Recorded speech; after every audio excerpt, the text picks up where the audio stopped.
Thank you, Your Excellency, for your time and joining us for this most important discussion on ecology's economy.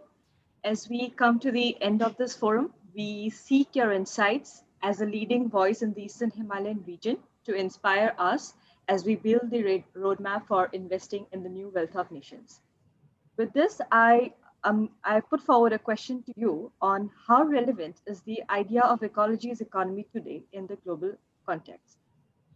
Well, thank you first of all for the opportunity to be part of this very important discussion. I recognize the excellent work the Balipara Foundation is doing, and in sort of looking at the trans-boundary and trans-regional aspects of economics, environment, people-to-people ties, and everything that is relevant to our existence on this planet.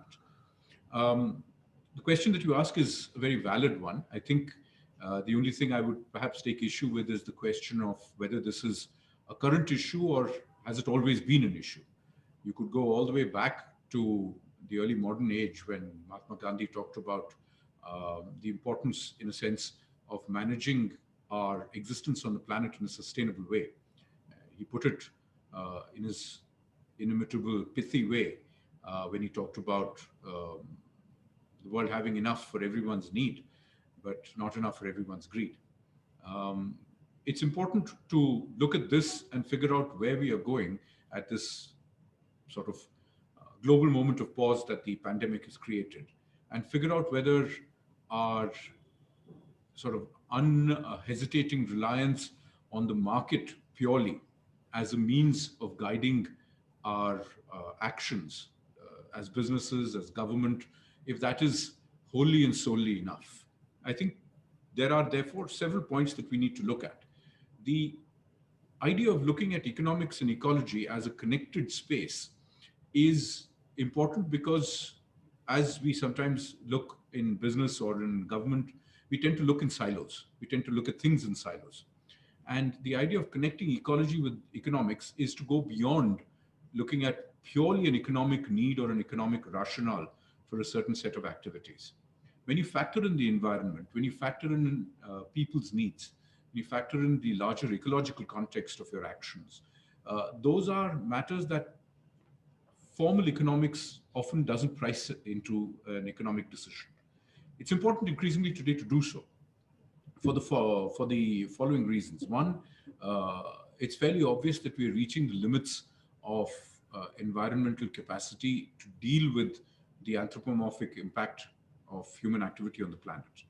Now, conventional economics, the Economist magazine, for instance, would argue, and market would tend to support it, the idea that eventually people are prepared to pay more for a better resource. So if oil is beginning to become harder to get, eventually it will be priced in a manner that makes it possible to use new technologies to access hard to reach kinds of hydrocarbons like shale gas or shale oil or oil sands in Canada.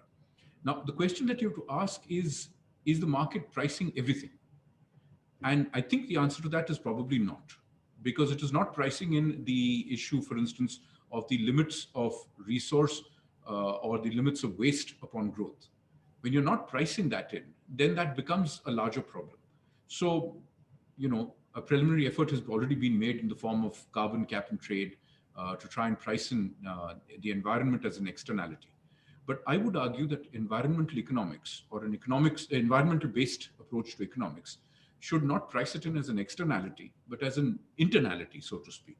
Because unless you take it in as an embedded cost, you will never be able to come to the true price of the impact we exercise on the environment. So I think, therefore, it is extremely important. Thank you. And So I relevant. think, yeah. So you've rightly put, like, it is important for the interdependence to actually work together. It is important we look beyond and actually look at the economic rationale. And so, moving ahead, I would like to ask you the next question, which is about how can we invest in and build restorative value change to achieve net zero and create green jobs for people and economy. Yeah. So, I think that's a very well connected segue onto the first question that you've Right. asked. The important question is, how do we begin to start revisiting our assumptions of what the cost of certain actions are, or all our actions are? And as I suggested, leading on from my last sentence, uh, the process of factoring in these impacts, the cost of such impacts on the larger environment, is critical. So, as I said, making it an internality. How do you price, say, for instance, clean air, clean water, unpolluted soil? Today in Delhi, for instance, air pollution is a huge challenge, right? Because the cost of polluting the air has not been factored into the cost of, for instance, either construction activity or the burning of stubble. I'm not blaming anybody, but what I'm saying Yeah. is there is a cost. So True. who pays that cost? Today, everybody pays it, whether they Yeah. can afford it or not. Yeah. So putting that cost in is critical. I'd say it's important if we can start revisiting the pricing of products to include three major sort of kinds of pricing: sustainability of scale, fair distribution, and efficient allocation of resources. So far, each of these has been looked at purely in econometric terms. Efficiency of allocation, the market will price in the most efficient use of a particular resource. But as I suggested, there are public goods or larger global goods that you don't price in. You don't price in the cost of mercury-free oceans when you eat fish.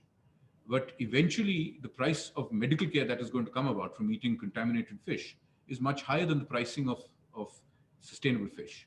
So, movements that are now coming in to put economic and environmentally sound economics into pricing are critical.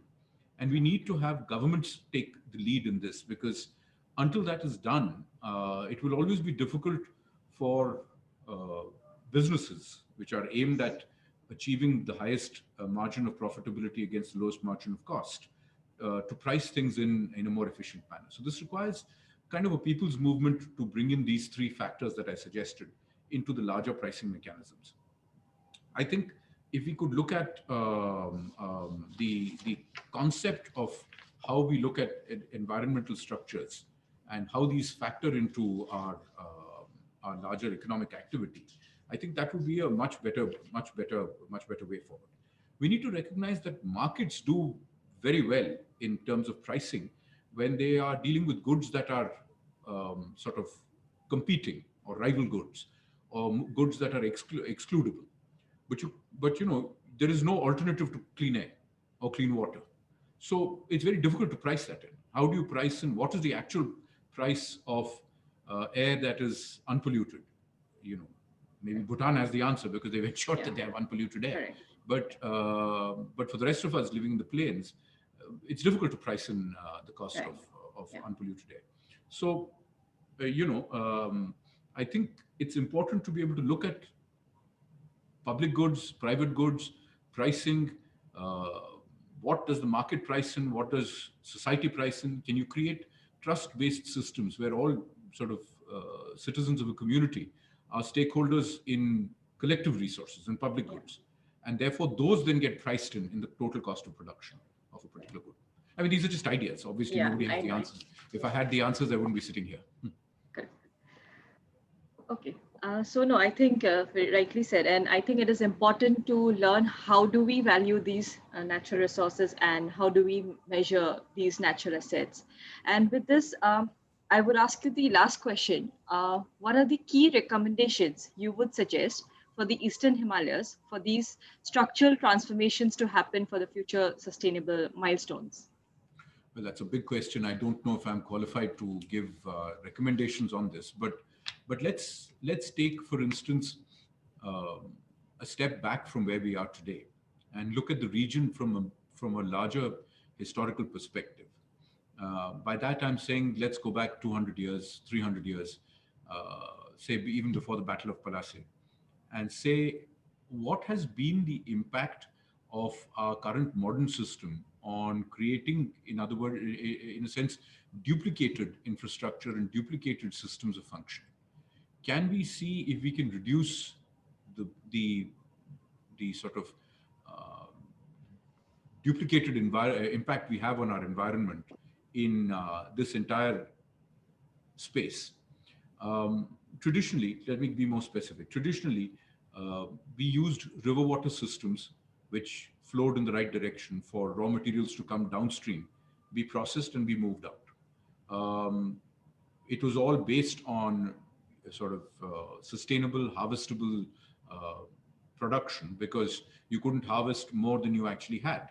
So you harvested forestry produce, you harvested fishery resources from the water, you harvested grain from the land or tea from the plantations, and you moved it downriver.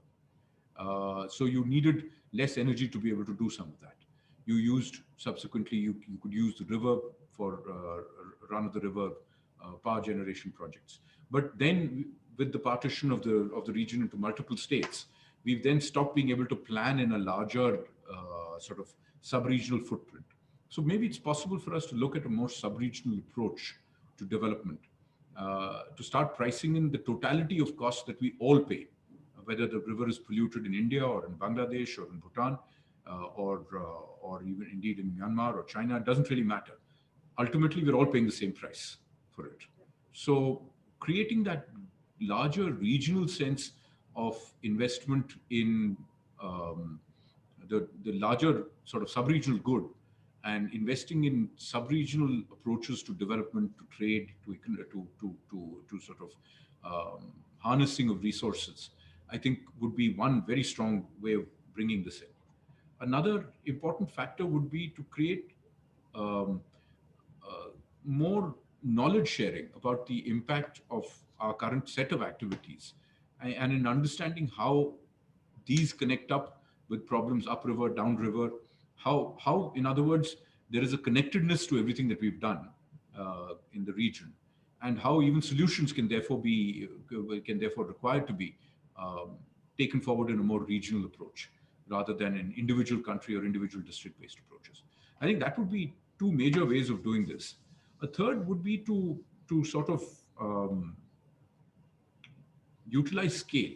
So if, for instance, certain technologies, certain resource-based industries are moving to less impactful, environmentally impactful systems of production, maybe we should see how those can be scaled up, reducing the cost by addressing these or deploying these within the region and the sub-region. So again, planning for environmentally low impact developmental economics and market-based activities should also include a regional and sub-regional dimension. Again, that tends not to happen. We tend to look at these things within our borders, in each of our countries. I think perhaps that could also be one of the approaches that the Naturenomics Forum could take forward. All said and done, I think there'd be a lot of interest in seeing how recommendations from this edition of the Naturenomics Forum could come up with new thinking on our collective approach to management of our fragile ecology, particularly in the Himalayan region and the Right. and sub-Himalayan region, and to contribute something constructive to the 350 million people who live just in this eastern portion of Bangladesh, eastern India, and Bhutan. Thank you. Sure. Thank you. Thank you for the great recommendations. And we'll be in contact. Thank you. Look forward to seeing this again. Bye bye. Thanks.